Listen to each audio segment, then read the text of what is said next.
സഹോദരങ്ങളെ, വളരെ സന്തോഷമുണ്ട്.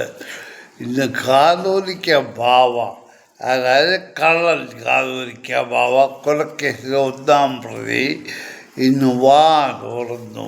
അതായത് ചൂത്തറ നമസ്കാരത്തിൽ 2 മെഴുകുതിരി കത്തിക്കുന്നു. ഞാൻ പറയുന്നത് നിങ്ങളൊന്ന് ശ്രദ്ധിച്ച് കേൾക്കണം.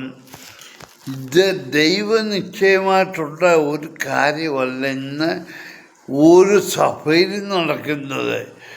അവർക്ക് ബെത്തമാരെ തലവത്തിരിക്കുന്നവരെ തോന്നുന്നത് ചെയ്യുക എന്നതിന് അതിന് വേണ്ടുന്ന വ്യാഖ്യാനം കൊടുക്കുക. അതാണ് ഇവിടെ ചൂത്താറ സമയത്ത് 2 മെഴുകുതിരി കത്തിക്കുന്നു. ആരുടെ ഇത് നോക്കിയിട്ടാണ് ചൂത്താറ നമസ്കാരി മെഴുകുതിരി കത്തിക്കുന്ന എന്തിനാന്ന് എൻ്റെ വാക്കുകൾ നിങ്ങൾ പറ. നിങ്ങൾ അതിനെക്കുറിച്ച് പറ. 2 മെഴുകുതിരി കത്തിക്കുന്നതല്ല, ഈ മെഴുകുതിരി കത്തിക്കുന്ന എന്താണ് ഉദ്ദേശം, അതിൽ നിന്ന് എന്താണ് പ്രയോജനം എന്നുള്ള പന്നികളെ നിങ്ങൾ പറയുക. നിങ്ങളല്ലാതെ സൂത്താറായി 2 മെഴുകുതിരി കഴിക്കുന്നത് അവർ 2 കിടങ്ങളായിട്ട് ചൊല്ലിക്കൊണ്ട് നിന്നുകൊണ്ടാണ്. എവിടെ അതുകൊണ്ടാണ് നിങ്ങൾ പറഞ്ഞുതരാം. ഈ ഒരു ബസ്സ പറഞ്ഞത് അതിൻ്റെ വീഡിയോ എടുത്തിട്ട്. എന്നാലും ബാവ പറഞ്ഞതിൽ ബാവയ്ക്ക് ഇപ്പോൾ ഒരു പ്രശ്നം, ബാവയ്ക്ക് ചോടയുണ്ടോ, ബാവ ഈ സ്ഥാനത്ത് വന്ന് എങ്ങനെയാണെന്ന് പറയാൻ. അതിനെന്ത് മാത്രം രാഷ്ട്രീയക്കാരെക്കാളിലും കളി കളിച്ചു. അത്താഴം ആശ്വാസമാച്ചതെങ്ങനെ, എവിടെ താങ്കൾ 1ഉം 2ഉം പ്രതിയായി ആ FIR-ൽ ഇതൊക്കെ തനിക്ക് പറയത്തുണ്ടോ? താൻ തന്നെ ആഞ്ചൊന്ന് നന്നാകെ. ഒരു സഭയെ നയിക്കുന്ന മനുഷ്യൻ, ഞാൻ ചോദിക്കട്ടെ, തൻ്റെ സഹോദരൻ തൻ്റെ പേരിൽ ഇത്ര ടെസ്റ്റ് ഉണ്ടാക്കേണ്ട കാര്യം എന്താ? സഭയുടെ പേരിലുണ്ടാക്കുന്നത് കുഴപ്പം അത് പോട്ടെ.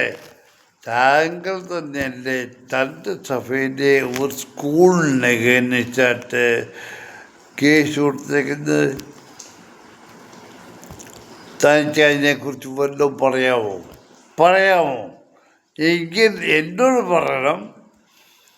എൻ്റെ വീഡിയോ കാണുന്നത് വളരെ ചുരുക്കമാണ്. ഞാൻ ആരെയും അങ്ങനെ അഡ്വാൻസ് പറയുന്നില്ല. സബ്സ്ക്രൈബ് ചെയ്യുക, ലൈക്ക് ചെയ്യുക. നിങ്ങൾ കാണുന്നവർ പറയുക. ബാവായ്ക്ക് പറയാമോ? സ്വന്തം സഭയിലെ ഒരിടവയ്ക്കെതിരായിട്ട് കേസ് കൊടുത്ത തന്തയ്ക്ക് പറക്കാത്തവനാണിവൻ. ഇവൻ പിന്നെ ആരെ വെച്ചോണ്ടിരിക്കും? വിശ്വാസികൾ വെച്ചോണ്ടിരിക്കും. ഒരു സ്കൂളിൻ്റെ എഗനിസ്റ്റാണ് കേസ് കൊടുത്തതെന്ന് നിങ്ങൾ വിചാരിച്ചോളാം. അവൻ സാധാരണക്കാരനെ വെച്ചുകൊണ്ടിരിക്കുമോ?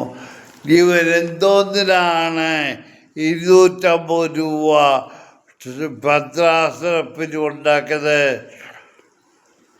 ഞാൻ കൊണ്ട് പറഞ്ഞില്ല.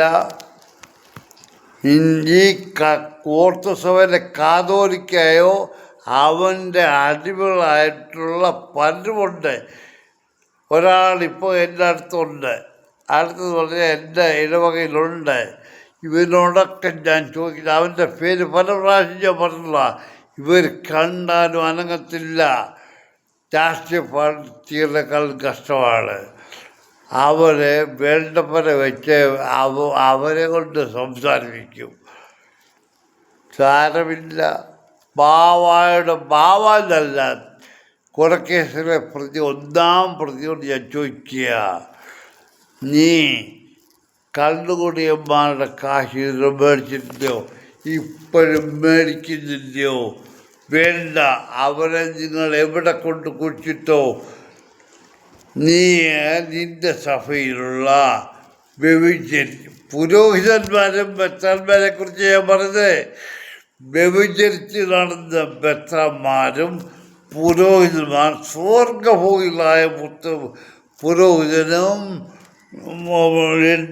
ഭദ്രാസ പൂർത്തിയായും എന്ന് വേണ്ട ഈയിടെ കിഴക്ക് നടന്ന ഒരു സംഭവം. ഒരു സ്ത്രീയോടൊരു ഭർത്താവ് പറഞ്ഞു, നീ സുന്ദരിയാണ്, അവിടെ ഭർത്താവ് സുഖമില്ല കിടക്കുക. അവളോട് പറഞ്ഞു, നീ പോലെ നിന്നെ നോക്കിക്കോളാം, ഒന്നും ആരും അറിയിച്ചില്ല. ഇവനെയൊക്കെ നീ എന്തോ ചെയ്യും? നീ അവൻ്റെ കുപ്പായ ഊരോ? നിനക്ക് ചുണയില്ലടാ. നിനക്ക് ചുണ വരണമെങ്കിൽ നീ നേരെ വഴി വന്നവനായിരിക്കണം. ഇപ്പം നിന്നോട് ഇത്രേ പറയുന്നുള്ളൂ.